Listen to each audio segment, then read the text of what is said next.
La noche en que mi esposo regresó de su viaje de negocios, la casa estaba extrañamente silenciosa, como si el aire hubiera cambiado de densidad. Me quedé en el pasillo, observándolo dejar su maleta junto al zapatero, con descuido, como si se quitara un peso de encima tras un largo viaje.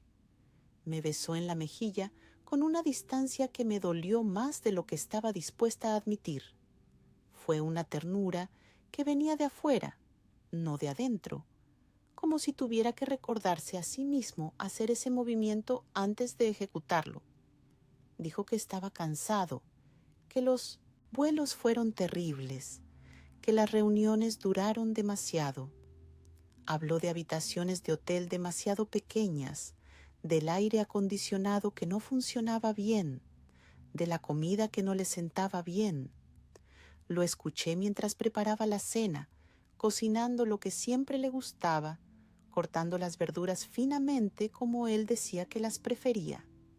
Hice preguntas que debían sonar interesadas, pero en ese momento mi voz me sonaba falsa incluso a mí misma. Le pregunté sobre el proyecto, sobre la gente con la que trabajó, sobre la ciudad en la que estuvo. Él respondía, pero de manera superficial, como si leyera de una lista preparada de antemano. Me senté frente a él en la mesa y lo observé comer. Había algo diferente en la forma en que masticaba, en la forma en que miraba su plato, en esa sonrisa fugaz cuando su teléfono vibraba. Lo sacaba, miraba a quien escribía y lo devolvía al bolsillo con una expresión que intentaba descifrar, pero no podía.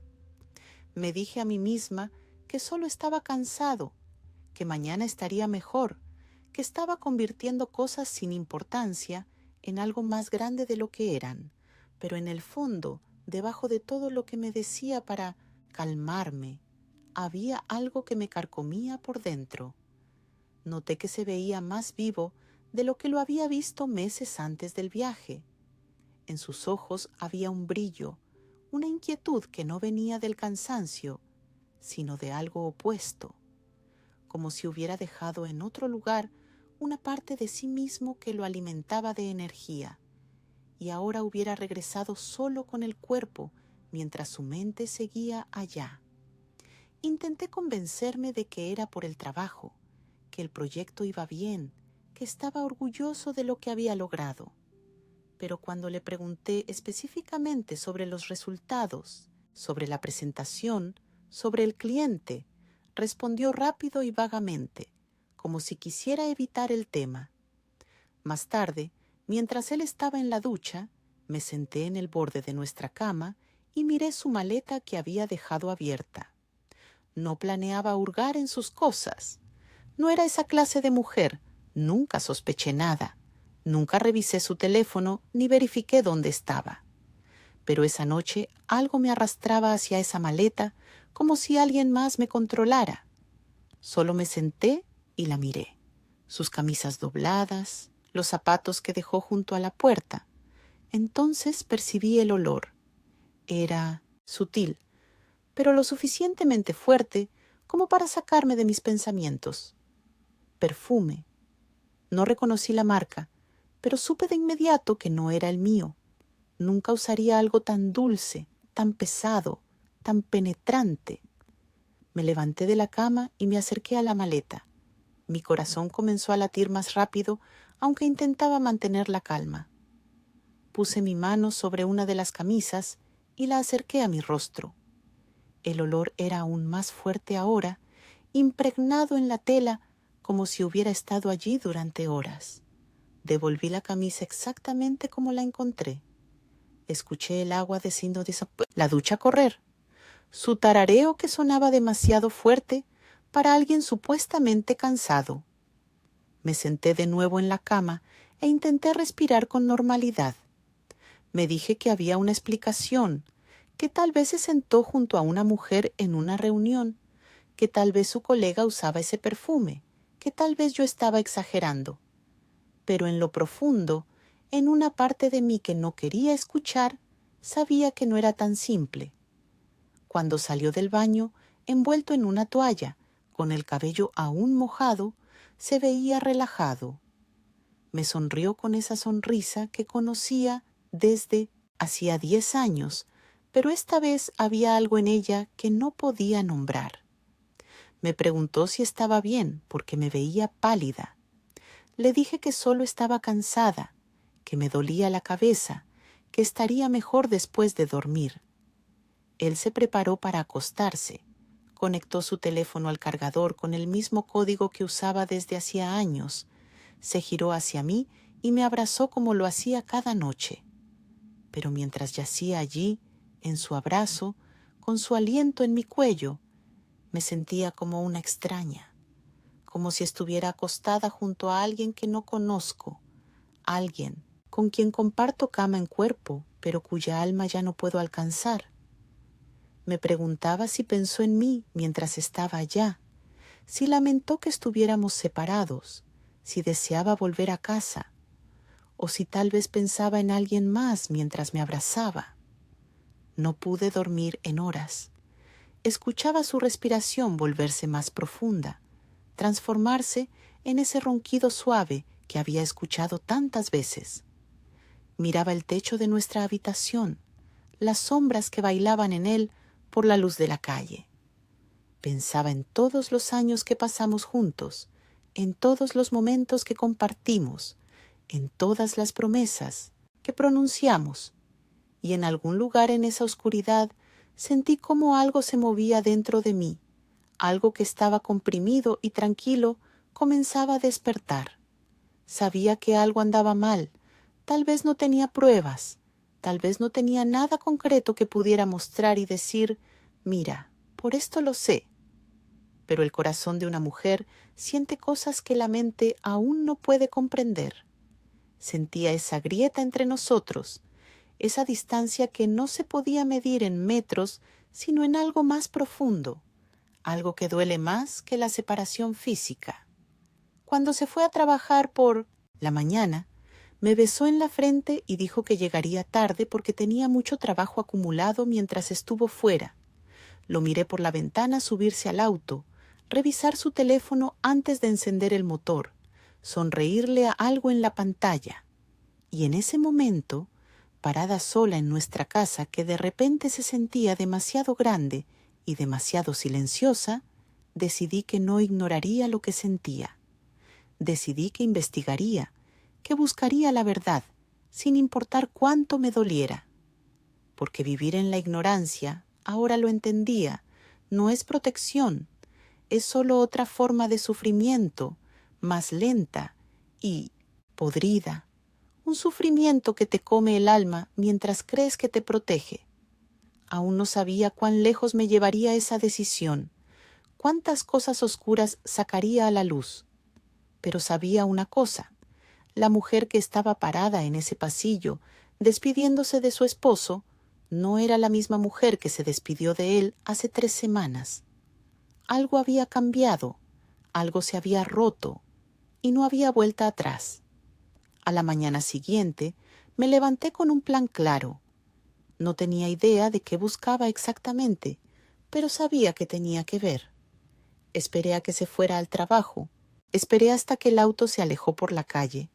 Esperé otros 5 minutos para asegurarme de que no volvería por algo olvidado. Solo entonces subí a nuestra habitación con esa extraña determinación que me era ajena. El cesto de la ropa sucia estaba en la esquina del baño.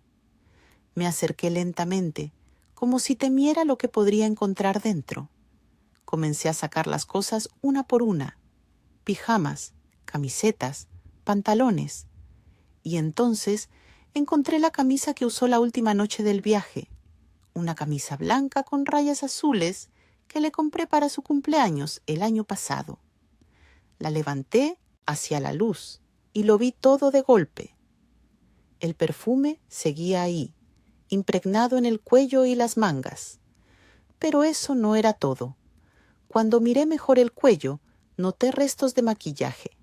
Eran manchas sutiles, de un rosa pálido que fácilmente podrían pasar desapercibidas para un ojo despreocupado. Pero yo las estaba buscando y yo las encontré. Olí la tela una vez más y sentí ese mismo aroma dulce y pesado que no me dejaba respirar con normalidad.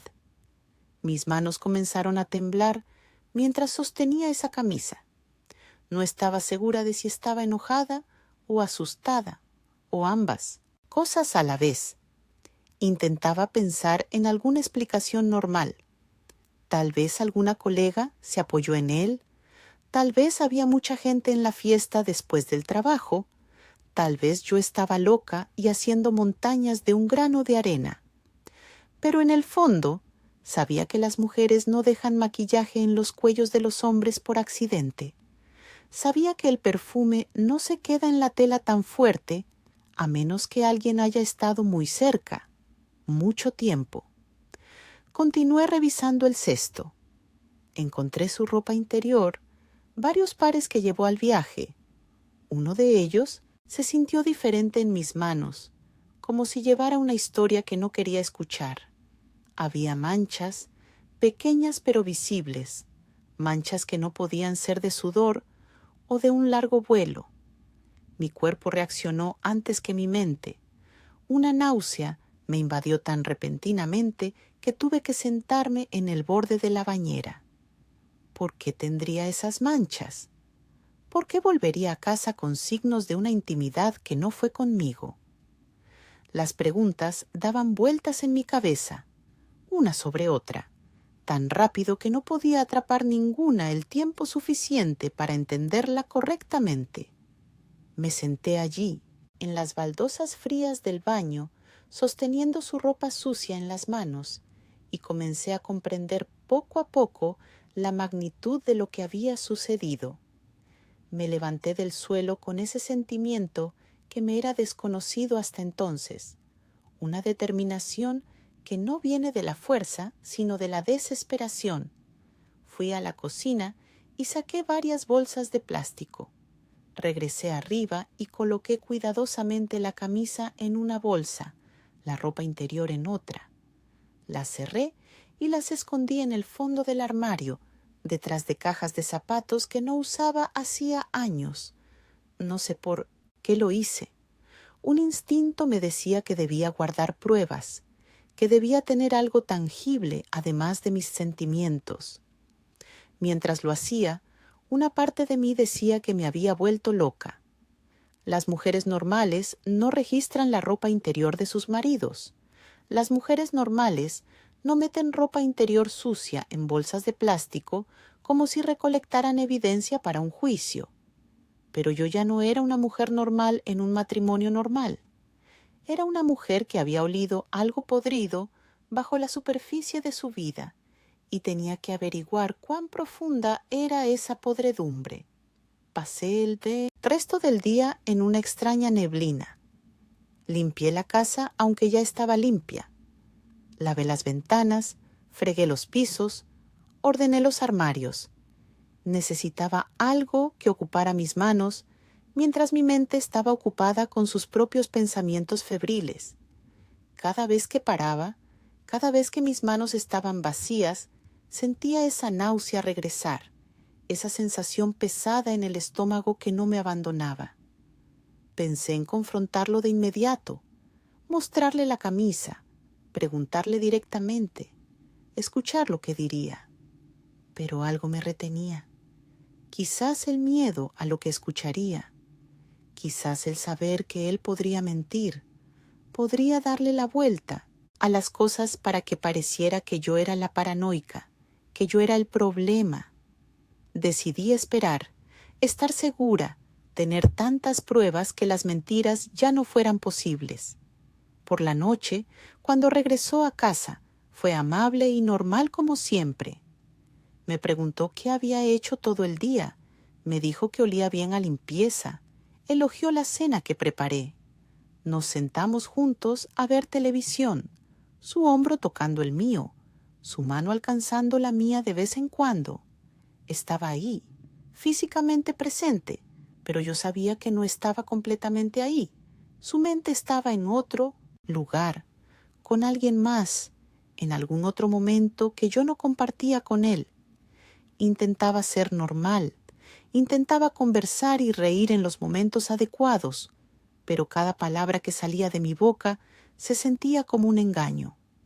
Lo estaba engañando al no decirle lo que sabía, al fingir que todo estaba bien, mientras muy dentro de mí ya había comenzado a construir muros entre nosotros. ¿Pero acaso no me engañaba él cada día mientras se sentaba a mi lado y mentía con su existencia? Esa noche, mientras dormía a mi lado, miré al techo y me pregunté cuántas veces estuvo con ella. ¿Una vez? ¿2 veces? ¿Todo el tiempo que estuvo ausente? Intentaba prohibirme imaginar los detalles, pero mi mente trabajaba en contra de mi voluntad, creando imágenes que me desgarraban por dentro.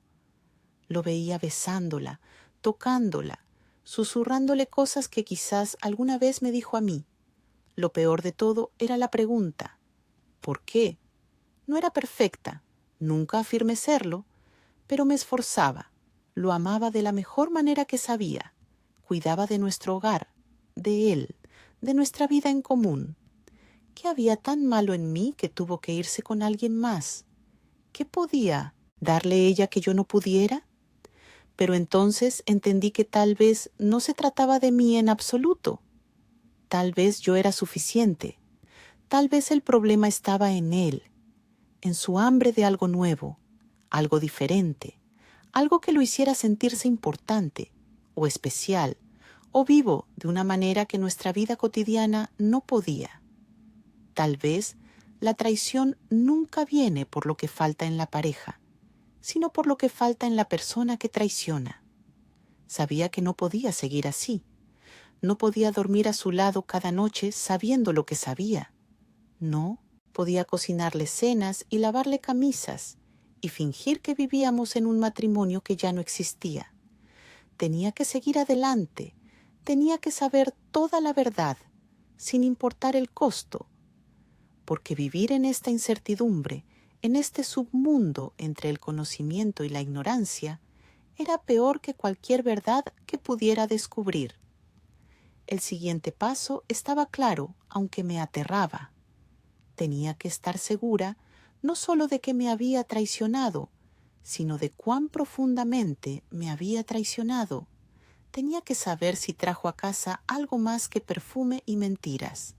Tenía que saber si había puesto en peligro no solo nuestro matrimonio, sino también mi salud, mi cuerpo, mi futuro. Y para eso no me bastaban las bolsas de plástico escondidas en el armario. Para eso necesitaba algo más, algo que confirmara o disipara los peores miedos que ahora comenzaban a crecer en mi mente como una planta venenosa. Me tomó 3 días reunir el valor, 3 días viéndolo vivir con normalidad, riendo, hablando del trabajo, planeando excursiones para el fin de semana. 3 días escuchando a mi propio corazón decirme que debía estar segura. Encontré una clínica privada en el otro lado de la ciudad, un lugar donde nadie me conocía, donde no me encontraría con nadie conocido. Llamé y pedí una cita mintiendo que era para un chequeo de rutina. Conduje hasta allá en silencio, con la radio apagada, solo el sonido del tráfico a mi alrededor.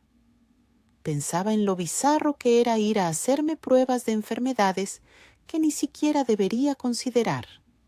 Son enfermedades de las que la gente no habla en las cenas, enfermedades que vienen con decisiones destructivas y contactos sexuales negligentes. Son enfermedades que vienen con la traición, no con la fidelidad. La clínica era moderna y fría, todo en blanco y gris metalizado.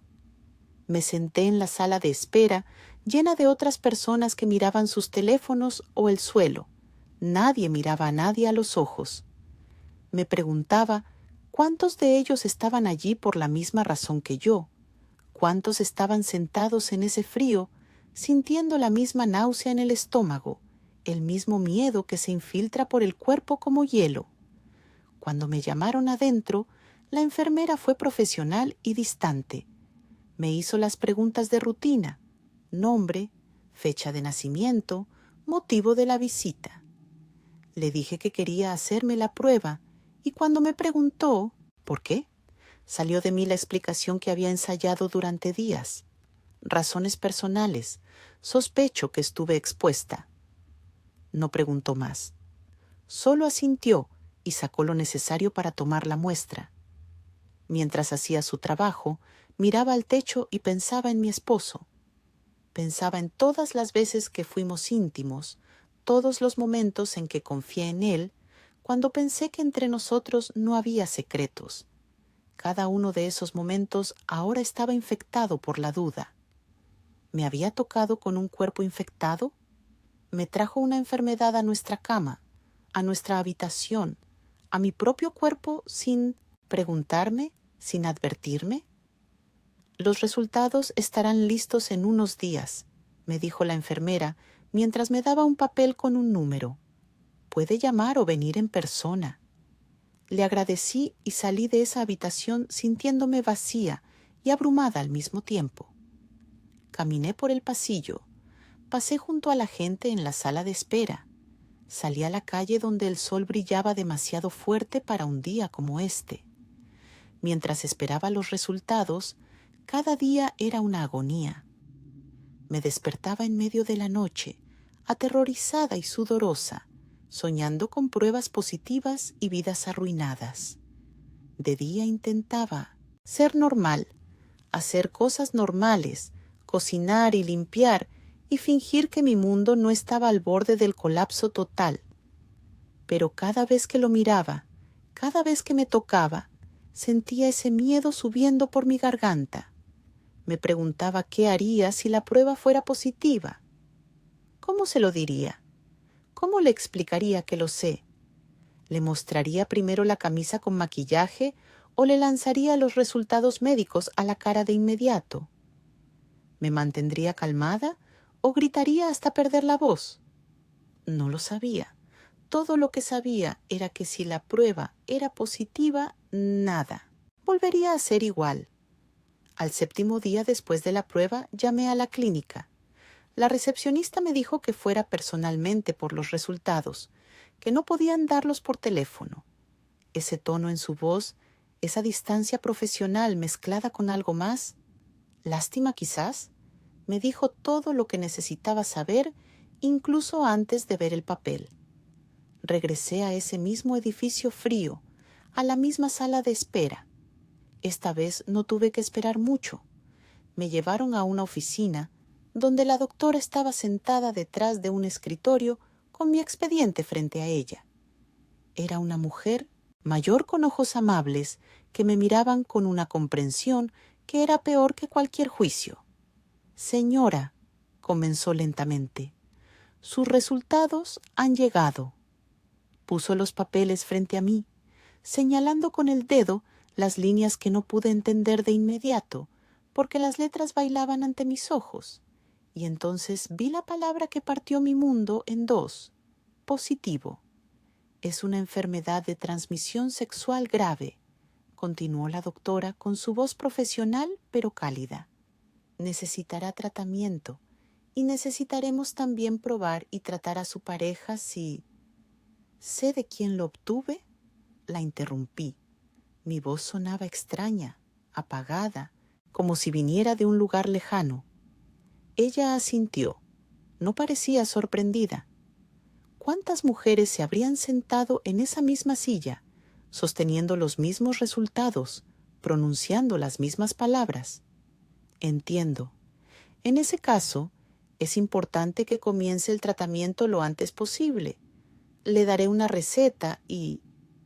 La escuchaba mientras explicaba el tratamiento, mientras me daba folletos y recetas, mientras me hablaba de seguimiento y pruebas adicionales. Pero realmente no escuchaba. Mi mente estaba atrapada en un pensamiento que giraba una y otra vez. Él trajo esto a casa. Durmió con alguien más sin protección y luego volvió y durmió conmigo, poniendo mi cuerpo, mi salud, mi futuro en peligro sin mi conocimiento o consentimiento. Eso no fue solo una traición, fue violencia, fue una negligencia criminal hacia mi seguridad, hacia mi vida. Él decidió, completamente solo, que su momento de placer valía más que mi salud, y tomó esa decisión sin darme la oportunidad de protegerme. Salí de esa oficina con el papel en la mano, la prueba médica de su traición. Me senté en el auto mucho tiempo antes de poder encender el motor. Mis manos temblaban demasiado fuerte para sostener las llaves. Intentaba respirar, contar las inhalaciones, como había leído en algún lugar que debería ayudar, pero cada inhalación me dolía en el pecho como si respirara vidrio. Pensé en todas las cosas que podría perder por su decisión. Mi posibilidad de tener hijos, quizás. Mi salud a largo plazo. Mi sensación de seguridad en mi propio cuerpo. ¿Y todo eso por qué? ¿Por unas noches con alguien que le resultó más emocionante que yo? ¿Por hoteles y momentos secretos que deseaba sin pensar en las consecuencias?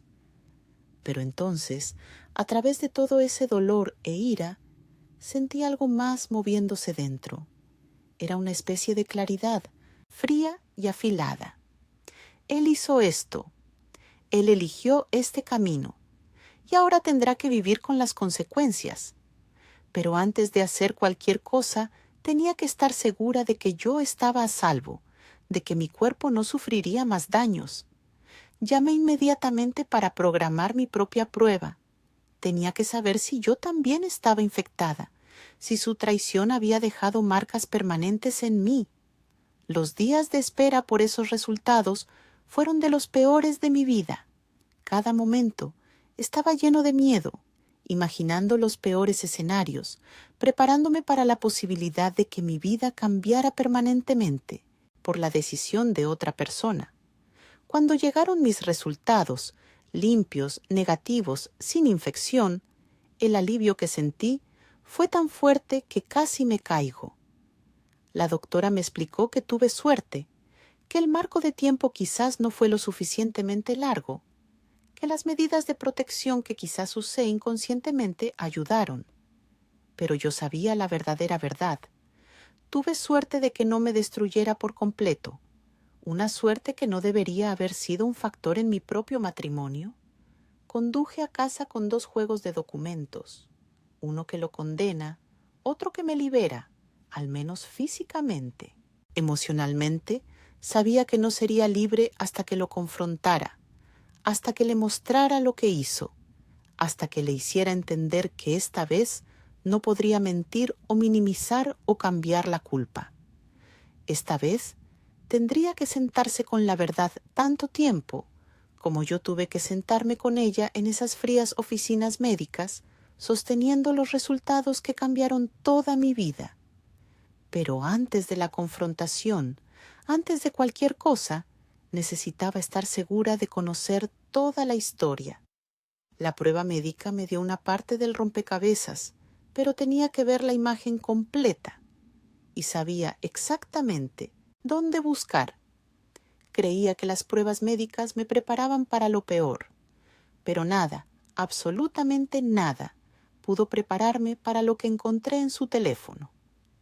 Esa noche, él se fue a la ducha antes de dormir, como siempre. Dejó el teléfono en la mesita de noche, como siempre. Usaba la misma clave que usó durante años, la misma combinación de números que yo sabía de memoria porque la compartíamos en días más despreocupados. No planeaba revisar su teléfono esa noche. Diría que solo quería ver la hora, que fue casualidad, pero eso sería mentira. Sabía exactamente lo que hacía cuando alcancé ese teléfono. Lo desbloqueé y me quedé allí, sin saber siquiera por dónde empezar. ¿Mensajes? ¿Correo electrónico? Pero algo me atraía hacia la galería, hacia las fotos. Abrí la aplicación e inmediatamente noté una carpeta que no conocía. Estaba marcada con un nombre que no significaba nada, solo letras al azar, pero estaba bloqueada con un código adicional. Mi corazón comenzó a latir mientras probaba otras combinaciones que se me ocurrían. ¿Nuestro aniversario? No. ¿Su cumpleaños? No. y entonces probé el cumpleaños de su madre y la carpeta se abrió. El primer video comenzó a reproducirse automáticamente, sin sonido, porque el teléfono estaba en silencio. Miraba la pantalla sin respirar, sin moverme, sin creer a mis propios ojos. Era él, en una habitación de hotel que no reconocía, en una cama que no era la nuestra, con una mujer cuyo rostro no conocía, pero cuyo cuerpo estaba demasiado cerca del suyo para ser inocente. Lo veía tocarla, reírse, besarla de una manera que alguna vez me perteneció. No podía escuchar el sonido, pero no lo necesitaba. Podía ver la intimidad entre ellos, la forma en que se movían uno alrededor del otro, cómo conocía su cuerpo, como si no fuera la primera vez, y probablemente no lo era. Con dedos temblorosos encontré más videos. Había 9. 9 grabaciones diferentes, 9 noches o días diferentes, 9 veces que decidió no solo traicionarme, sino también grabar esa traición como un recuerdo. En un video, lo vi levantar la cámara hacia ambos, riéndose mientras la atraía más cerca, como si grabaran algo dulce e inocente, no la prueba de la destrucción de nuestro matrimonio. Un video fue grabado en el baño. Vi su rostro en el espejo esta vez. Vi su cabello, la forma de sus labios mientras le susurraba algo. Era más joven que yo. Eso lo pude ver de inmediato. Tal vez 5, 6 años más joven. ¿Más guapa? No lo sé. Diferente, seguro. Todo en ella era nuevo y emocionante, y no llevaba el peso de 10 años de matrimonio y rutina. Continué mirando, sin poder parar, aunque cada imagen me dolía como una herida física. En un video lo vi levantarse de la cama y vestirse, mientras ella yacía bajo las sábanas, mirándolo con una sonrisa que me dijo que esto no era solo sexo. Era algo más, algo que involucraba emociones y planes, y quizás incluso promesas. El peor video fue el último. En él lo vi sentado en el borde de la cama, teléfono en mano, grabándola mientras dormía. La cámara estaba enfocada en su rostro, tranquilo y relajado, y pude ver algo en la forma en que él grababa esa escena, algo tierno, algo que rozaba el amor. Eso me rompió más que todos los otros videos juntos, porque el sexo podía ser solo físico, solo un momento de debilidad o lujuria. Pero esta grabación mientras dormía, esta observación silenciosa, era íntimo de otra manera. Era un cuidado que se preocupa, que vigila, que siente algo más profundo. Y esa comprensión me apuñaló más profundo que todo lo demás. Bloqueé el teléfono y lo puse de vuelta exactamente donde estaba. Mis manos todavía temblaban tanto que tuve que sentarme en la cama. Podía escuchar el agua corriendo en el baño, su tarareo que sonaba tan discordante con el horror que acababa de vivir. Para él era solo un día normal, una noche normal. Para mí era el fin de todo. Intenté respirar, intenté calmarme antes de que saliera y me viera así. Tenía que ser normal, tenía que fingir un poco más, porque ahora sabía algo que lo cambiaba todo. Esto no fue un error, no fue la única vez. No fue un momento de debilidad que pudiera ser perdonado u olvidado. Esto fue una elección, hecha múltiples veces, documentada y guardada como recuerdo. Él eligió no solo traicionarme, sino también archivar esa traición, guardarla para después, tal vez para volver a esos momentos cuando está conmigo o cuando se aburriera o cuando quisiera. Esos videos eran prueba no solo del adulterio, sino de una total falta de respeto hacia mí, hacia nosotros, hacia todo lo que construimos. Cuando salió del baño, me sonrió. ¿Te vas a bañar ahora?, preguntó con normalidad, como si no llevara en su teléfono pruebas que podrían destruir nuestro matrimonio con solo presionar un botón. Asentí y tomé mis cosas, pasando junto a él como si no me hubiera tocado, como si su olor no me provocara una náusea que apenas podía controlar. Bajo la ducha, dejé que el agua caliente corriera sobre mí, mientras lloraba en silencio. Pero no era un llanto de desesperación, era un llanto de ira, puro y afilado. Lloraba por todas las mentiras, todos los días que se sentó a mi lado, sabiendo lo que había hecho. Lloraba por todas las noches que me besó, sabiendo que a sus labios y manos les pertenecía otra mujer. Lloraba por cada segundo que confié en él mientras él guardaba secretos que me destruirían si los supiera. Pero mientras lloraba, algo más sucedía adentro. Algo se endurecía, algo frío y decidido. Él tenía sus videos, sus pruebas de su propia traición. Ahora yo también tenía las mías, los resultados médicos que mostraban cuán lejos llegó en su negligencia, todas esas bolsas de plástico escondidas en el armario con pruebas físicas. Y ahora sabía que también existían videos que podría obtener si fuera necesario, porque si hay una cosa que aprendí sobre la tecnología, es que nada se borra para siempre. Existen formas de recuperar archivos borrados. Existen copias de seguridad. Existen rastros que quedan incluso cuando pensamos que hemos limpiado todo. Y si él fue lo suficientemente estúpido para grabar sus aventuras y tenerlas en el teléfono con un código que yo conocía, probablemente hay otros errores que cometió, otros rastros que dejó. Cuando salí del baño, él ya estaba en la cama, leyendo algo en su tableta. Me acosté a su lado, alejándome solo lo suficiente para que nuestros cuerpos no se tocaran. Él no se dio cuenta o fingió no hacerlo. Apagó la luz y se giró de lado, como cada noche, y yo me quedé acostada en la oscuridad, mirando al techo, planeando. Sabía que no podía decirle de inmediato lo que encontré, porque en cuanto supiera que yo sabía, podría borrar todas las pruebas, podría inventar historias, podría convencerme de que vi algo que no vi, o que sobreestimé lo que vi. Tenía que ser inteligente, tenía que ser paciente, tenía que esperar el momento adecuado. Pero mientras yacía allí, ya sabía cómo terminaría esto. No había vuelta atrás, no había terapia o perdón que pudieran curar esto. Él cavó su propia tumba con cada mentira, con cada video, con cada noche que me dejaba sola, sin saber dónde estaba y qué hacía.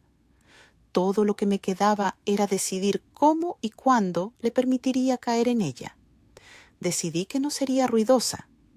No sería esa mujer que grita y tira cosas y hace escenas. Sería silenciosa, sería inteligente, sería estratégica. Él me traicionó de la peor manera posible, con premeditación, con planificación, con documentación, y yo respondería de la misma manera, solo que mi planificación estaría dirigida a una cosa: asegurar que él comprenda el peso total de lo que hizo, no solo a mí, sino también a sí mismo. No grité, no tiré platos ni rompí cosas, ni siquiera lloré frente a él. En cambio, comencé a planificar con la precisión de un cirujano que prepara una operación. Cada paso debía ser meditado, cada movimiento calculado. Él tuvo todo el tiempo del mundo mientras construía su traición. Yo ahora tenía todo el tiempo mientras planeaba qué pasaría cuando todo se derrumbara. Mi primera prioridad era mi propia salud. Los días de espera por los resultados finales de mis pruebas fueron una agonía, pero cuando llegó el papel con la palabra negativo, la sensación de alivio fue tan fuerte que tuve que sostenerme de la pared. Estaba limpia. Él no me contagió, al menos no físicamente. Emocionalmente, sabía que tomaría mucho tiempo sanar, si es que alguna vez sano por completo. Pero esa limpieza me dio algo más: claridad. Ahora sabía que podía irme cuando estuviera lista, bajo mis condiciones, sin el miedo de cargar consecuencias físicas permanentes de su negligencia. Eso me dio un poder que no tenía antes. El poder de elegir cómo y cuándo terminaría esto. Comencé a hacer copias de todo. Fotografié la camisa con maquillaje antes de lavarla. Saqué su ropa interior de la bolsa de plástico e hice fotos detalladas de las manchas que seguían visibles. Fotografié las páginas de los resultados médicos, tanto los suyos como los míos. Guardé todo en una memoria USB que escondí en casa de una amiga, diciéndole solo que me guardara documentos importantes, sin detalles. El siguiente paso era su teléfono. Sabía que no podía simplemente grabar la pantalla mientras miraba esos videos. Podría verse el reflejo o algún detalle que le advirtiera que alguien sabía. En su lugar esperé. Una noche, mientras él estaba mucho tiempo en la ducha, conecté su teléfono a la computadora usando el cable que teníamos en casa. Sabía que el sistema tal vez le notificaría que el teléfono fue conectado, pero planifiqué para eso. Copié toda la carpeta a la computadora y luego a la laptop. Tomó solo unos minutos. Cuando salió, el teléfono ya estaba de vuelta en su lugar, el cable devuelto al cajón. Le dije más tarde que necesité cargar mi teléfono porque se me agotó la batería. Me creyó. ¿Por qué no lo haría? Yo era su fiel esposa, la mujer que nunca le dio motivos para dudar. Los días siguientes llevé la vida más normal que pude. Cocinaba, limpiaba, le preguntaba sobre el trabajo, me reía de sus chistes. Pero por dentro, en la parte de mí que él no podía ver, estaba activa. Creé una cuenta de correo electrónico anónima con un nombre falso, usando el Wi-Fi público de la cafetería de enfrente. Abrí una nube de almacenamiento donde subí todas las pruebas, organizadas en carpetas con nombres claros. No planeaba destruirlo públicamente de golpe. Eso sería demasiado ruidoso, demasiado rápido. En su lugar, decidí hacerle saber que alguien sabía, dejarlo vivir con miedo, sin saber cuánto tiempo o cuán lejos llegaría eso. Le envié un correo desde la nueva cuenta una noche mientras estaba en la sala conmigo, viendo una película. En el correo había solo uno de los videos, aquel donde se ve más claramente su rostro y el de esa mujer, y un mensaje corto. Lo sé todo. Sé lo que hiciste. Nada más. Sin amenazas, sin exigencias. Solo esa simple declaración. Lo miré de reojo abrir la laptop, hacer clic en el correo, ver cómo su rostro palidecía mientras el video comenzaba a reproducirse. Vi cómo instintivamente buscaba su teléfono, comprobando si seguía bloqueado, cómo le temblaban las manos mientras tecleaba. Se giró hacia mí con una sonrisa forzada. ¿Recibiste algún correo extraño hoy?, me preguntó intentando sonar despreocupado, pero su voz era demasiado aguda, demasiado tensa. ¿Correo extraño? ¿Cómo cuál? Respondí sin quitar los ojos de la televisión, como si no me importara, como si no estuviera viendo su mundo desmoronarse ante sus ojos. Ah, nada, probablemente spam, dijo rápido y cerró la laptop, pero vi el sudor en su frente, la forma en que le temblaba la mano cuando dejaba la computadora. Esa noche no pude dormir, no de tristeza o miedo, sino de una extraña satisfacción que sentía. Finalmente él sentía una fracción de lo que yo sentía. Ese miedo, esa incertidumbre, esa pregunta de quién sabe y qué hará con ese conocimiento. Yacía a mi lado, de espaldas a mí, y podía sentir la tensión en su cuerpo. No dormía, sabía que no. En los días que siguieron, comencé a enviar pequeñas pistas también a otras personas. A su jefe le envié una carta anónima insinuando un comportamiento inapropiado durante el viaje oficial. No di detalles, no adjunté pruebas, solo sembré la semilla de la duda. Sabía que no sería suficiente para que lo despidieran, pero podría ser suficiente para que lo vigilaran más de cerca, para que hablaran con él, para hacerle saber que se comportara. A su hermana, con quien siempre fue cercano, le envié una copia de los resultados médicos, los suyos, no los míos, con un mensaje corto. Su hermano está en peligro y pone a otros en peligro. Debería buscar tratamiento. Sabía que ella lo contactaría, que estaría preocupada, que haría preguntas, para las cuales él no tendría buenas respuestas. Cada día lo veía volverse más tenso, más paranoico. Revisaba su teléfono incesantemente. Cambiaba las contraseñas. Una vez lo atrapé borrando cosas de la computadora y cuando me vio mirando, dijo que estaba limpiando archivos viejos.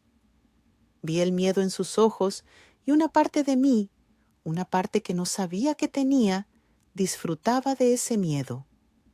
No quería ser una persona cruel. Nunca pensé que podría disfrutar del sufrimiento de alguien, ni siquiera del sufrimiento de quien me traicionó. Pero eso no era disfrute en el sentido clásico. Era un sentimiento de justicia, la sensación de que finalmente, después de todas sus mentiras y manipulaciones, existe un equilibrio. Él me obligó a vivir en la ignorancia mientras hacía lo que quería. Ahora yo lo obligaba a él a vivir con miedo sin saber qué pasaría después. Pero sabía que esto no podía durar para siempre. Sabía que llegaría el momento en que tendría que dar el paso final, cuando tendría que decir que me voy y por qué. Solo que no estaba lista todavía. Necesitaba estar segura de estar protegida financieramente, de tener a dónde ir, de estar cubierta legalmente. Comencé a consultar en secreto a un abogado especializado en divorcios. Le conté todo: la traición, la enfermedad, las pruebas que recopilé. Me escuchó atentamente, asintiendo, tomando notas. «Tiene un caso fuerte», me dijo. «Con pruebas así, el tribunal estará de su lado». Me dio consejos sobre finanzas, sobre cómo protegerme, sobre los pasos que venían. Abrí mi propia cuenta bancaria, de la cual él no sabía nada. Poco a poco comencé a transferir dinero, no lo suficiente para que lo notara de inmediato, pero suficiente para construir reservas. Le dije que había comenzado a ahorrar para algo especial, algún regalo futuro o viaje. Él no hizo preguntas. Estaba demasiado preocupado con sus propios problemas, sus propios miedos. Encontré un apartamento que podía alquilar, pequeño pero limpio y completamente mío. Firmé el contrato en secreto, pagué el primer mes y el depósito con el dinero que ahorré. Aún no mudaba nada allí, pero sabía que tenía un lugar a donde ir tan pronto como estuviera lista. Todo este tiempo, él intentaba ser más amable. Me traía flores sin razón, proponía cenas fuera, viajes de fin de semana. «Necesitamos más tiempo juntos», decía con una sonrisa que no llegaba a sus ojos. Podía ver que estaba asustado, que intentaba arreglar algo que pensaba que solo estaba un poco agrietado, sin darse cuenta de que toda la estructura de nuestro matrimonio ya estaba completamente derrumbada. Notaba también otras cosas. Dejó de dejar el teléfono sin vigilancia. Cambiaba la contraseña cada semana. Borraba el historial del navegador en la computadora cada día. Se volvía más precavido, pero también más obvio que ocultaba algo. Y en eso estaba la ironía. Cuanto más intentaba ocultar, más claro era que tenía algo que ocultar. Un día, aproximadamente un mes después de que comencé mis pasos silenciosos, me senté en la cama y me di cuenta de algo. Estaba lista. Tenía las pruebas, tenía la seguridad financiera, tenía un lugar para vivir, tenía asesoramiento legal, tenía, lo más importante de todo, claridad sobre lo que quería, y eso era salir de este matrimonio con la cabeza en alto, con dignidad, y con el conocimiento de que hice todo lo posible para protegerme. Él cavó su propia tumba con cada mentira, cada video, cada momento en que puso su placer por encima de mi seguridad. Todo lo que me quedaba era dar el paso final, decirle que sé, mostrarle lo que tengo y hacerle saber que este es el final, un final que él mismo provocó y que recordará como consecuencia de sus propias elecciones. El día que le dije que me iba fue un martes cualquiera. El sol brillaba, los pájaros cantaban, los vecinos iban al trabajo como cualquier otro día. Nada en el mundo exterior indicaba que mi vida cambiaría por completo en la próxima hora. Pero yo lo sabía. Me desperté esa mañana con una firme determinación que me era ajena y familiar al mismo tiempo. Esperé a que volviera del trabajo. Puse la cena en la mesa aunque no tenía intención de comer. Era una actuación, la última escena de normalidad antes de que todo cayera. Se sentó frente a mí, todavía con esa sonrisa cautelosa que llevaba las últimas semanas, todavía con esa apariencia de hombre que camina sobre hielo delgado sin saber cuándo se romperá. «Tenemos que hablar», dije simplemente, con una voz tranquila que me sorprendió por su propia estabilidad. Vi cómo se tensaba. «¿De qué?», preguntó, pero sabía que él ya lo sabía. Tal vez no los detalles, pero sabía que esto venía. De alguna manera, probablemente lo esperó durante meses. Me levanté y fui por la carpeta que preparé y mantuve escondida en mi parte del armario. Regresé a la mesa y la puse entre nosotros sin abrirla todavía. «Quiero el divorcio», dije directamente, sin preámbulos, sin suavizarlo. Su expresión pasó por varias fases en segundos: sorpresa, negación, miedo, luego un intento de normalidad. «¿Qué? ¿Por qué? ¿De qué hablas? Podemos resolver lo que te moleste. Podemos ir a terapia». «No podemos», lo interrumpí. Y entonces abrí la carpeta. Las primeras cosas que saqué fueron las fotos de la camisa con maquillaje en el cuello. Las puse frente a él una por una. Luego las fotos de su ropa interior con manchas que no podía explicar.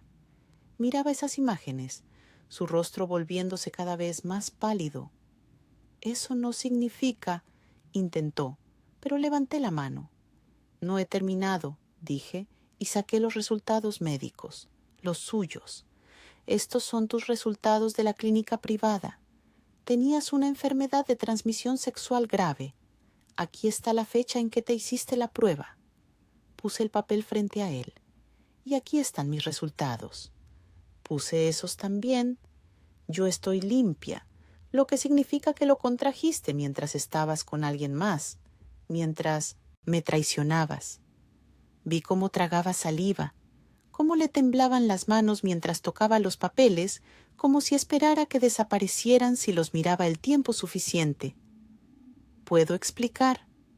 «Aún no he terminado», dije, y ahora saqué la memoria USB. «En esta memoria hay copias de los videos que grabaste, 9 videos, para ser precisa. 9 veces en que no solo te acostaste con otra, sino que lo documentaste, lo guardaste, lo conservaste como recuerdo». Todo el aire de la habitación pareció escaparse. Él solo miraba esa memoria USB como si mirara una bomba. «¿Cómo obtuve acceso? ¿Usabas la misma contraseña que conocía desde hace 10 años?» No fue una tarea difícil de descifrar. Mi voz era tranquila, casi fría, y me asombraba lo calmada que podía hablar sobre cosas que hace un mes me desgarraban por dentro. Intentó tomar mi mano sobre la mesa, pero la retiré. «Mi amor, por favor, no me llames así», dije bruscamente, mostrando emoción por primera vez. «No tienes derecho a llamarme así, no después de todo». «Fue un error. Sé que fui estúpido, pero podemos...» «No fue un error», lo interrumpí. Mi voz era firme de nuevo.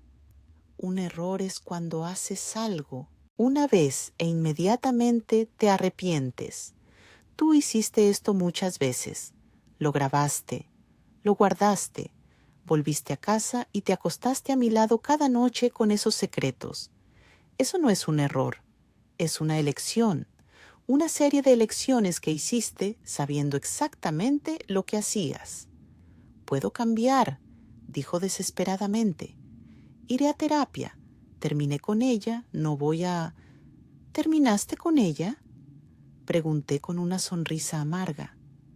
¿Cuándo? ¿Antes o después de que te enviara el correo anónimo con uno de los videos? Vi en sus ojos el reconocimiento. Supo entonces que fui yo, que yo fui quien lo torturó las últimas semanas, quien enviaba los mensajes, quien sostenía todos los hilos en sus manos mientras él bailaba como una marioneta. Fuiste tú. No fue una pregunta, sino una declaración, silenciosa y derrotada. Sí, dije simplemente, quería que sintieras lo que yo sentí. Ese miedo, esa incertidumbre, esa pregunta de quién sabe y qué hará con ese conocimiento. Pero la diferencia es que tu miedo fue merecido. El mío no lo fue. Bajó la cabeza entre las manos. ¿Qué quieres? ¿Dinero? ¿La casa? Te daré todo, solo... Quiero el divorcio, dije firmemente. Quiero una división justa, pero no. Quiero castigarte financieramente más de lo que es justo. Pero con esta condición, aceptas el divorcio sin luchar. Firmas los papeles que el abogado prepare. No intentas cambiar la historia y hacerme quedar como la villana. Si haces eso, todo esto queda entre nosotros. Si no, dejé la frase sin terminar, pero la amenaza era clara. ¿Y los videos? Preguntó débilmente. Se quedan conmigo, como seguro. Mientras te comportes decentemente y con honestidad en este proceso, nadie más los verá nunca. Pero si intentas cualquier cosa, mentiras, manipulaciones, intentos de pintarme como inestable, todo se hace público. A tus padres, amigos, colegas, a todos. Vi en su rostro cómo asimilaba esas palabras. Sabía que lo tenía acorralado, que yo tenía todas las cartas. Solo logró asentir. Me levanté de la mesa. El abogado te contactará para los detalles. Ya mudé la mayoría de mis cosas. El resto lo recogeré este fin de semana mientras estás en el trabajo. No estaba en el trabajo ese fin de semana. Mentí, pero quería una prueba más. Si intentaría estar allí, si intentaría detenerme. ¿A dónde irás? Preguntó. Su voz estaba rota. Eso ya no es asunto tuyo, respondí. Y luego, porque necesitaba decirlo, de todos modos, añadí, te amé.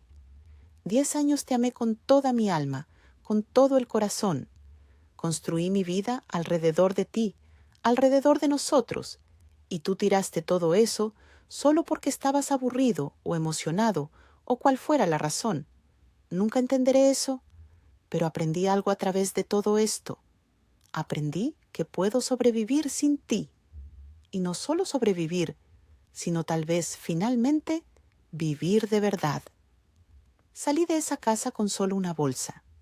El resto de mis cosas ya estaba en el nuevo apartamento, trasladado pieza por pieza durante las últimas semanas. Me senté en el auto y conduje hacia mi nueva vida. Y solo cuando estuve segura de que no podía verme, solo entonces dejé salir las lágrimas.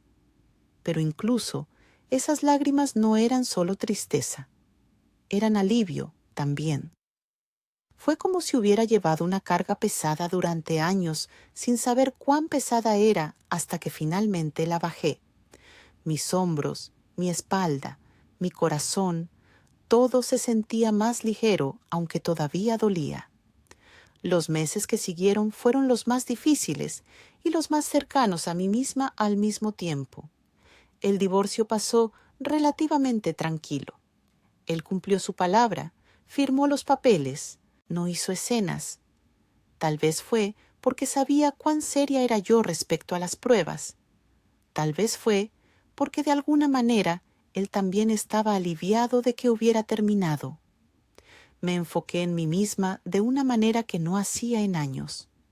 Fui a una terapeuta que me escuchaba sin juzgar, que me ayudó a entender que lo que pasó no fue por mí, que la traición habla de la persona que traiciona, no de la persona que es traicionada. Me costó creer eso al principio, pero poco a poco, a través de semanas y meses de conversaciones, comenzó a asentarse. Comencé a correr cada mañana. No me importaba cuán rápida era o cuán lejos iba. Lo importante era solo el movimiento, la sensación de que mi cuerpo hacía algo que estaba bajo mi control, por mi bien. Volví a las cosas que amaba antes de casarme: leer, pintar, salir con amigos que descuidé mientras intentaba mantener un matrimonio que ya estaba muerto. La parte más difícil fue aprender a confiar de nuevo, no necesariamente en los hombres o el romance, sino en general, creer que la gente dice la verdad, que lo que ves es lo que obtienes, que no tienes que buscar motivos ocultos en cada movimiento. Tengo días en que estoy paranoica, cuando verifico demasiado, cuando dudo de cosas que no merecen duda. Trabajo en ello. No es rápido, pero es progreso. A veces lo veo de lejos. Una vez me lo encontré en la tienda y me miró con algo que podría ser arrepentimiento, o nostalgia, o simplemente incomodidad. No me acerqué. Ya no tenemos nada que decirnos el uno al otro. Él es una parte de mi vida que sucedió, que me cambió, pero que ya no es parte de mí. La gente me pregunta si lo perdoné. Pienso en esa pregunta a menudo. No sé si el perdón es algo que puedo dar mientras todavía tengo noches en las que me despierto con dolor en el pecho, con recuerdos de los videos bailando ante mis ojos. Pero aprendí a vivir con lo que pasó. Aprendí a poner eso en una parte de mí que no gobierna cada decisión, cada respiro. Lo que sé con seguridad es esto: salí de ese matrimonio como otra persona. Nunca más ignoraré el instinto que me dice que algo no está bien. Nunca más pondré la comodidad de alguien por encima de mi propia seguridad. Nunca más me quedaré en una situación donde mi valor dependa de la elección de alguien de quedarse o irse. Él cavó su propia tumba con sus elecciones.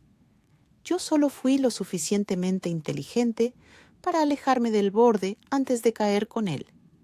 Y en esa partida, en esa elección de elegirme a mí misma, encontré algo que pensé que había perdido: fuerza, dignidad y, lo más importante, la esperanza de que mi vida no terminó con esta traición, sino que tal vez finalmente realmente comenzó. Cada cicatriz que llevo ahora es también un recordatorio de cuán fuerte soy, cuánto puedo soportar, cuán lejos puedo ir para protegerme. Ya no soy esa mujer que se quedaba en el pasillo oliendo perfume en la camisa de su esposo, preguntándose qué significa, pero temiendo buscar la verdad. Ahora soy la mujer que sabe buscar la verdad sin importar cuánto duela, que sabe defenderse sin importar el costo, que sabe que su propia paz es más valiosa que cualquier matrimonio que requiera que se disminuya a sí misma para mantenerlo. Y eso, al final del día, es su mayor fracaso. Pensó que me destruía, pero en realidad solo me despertó.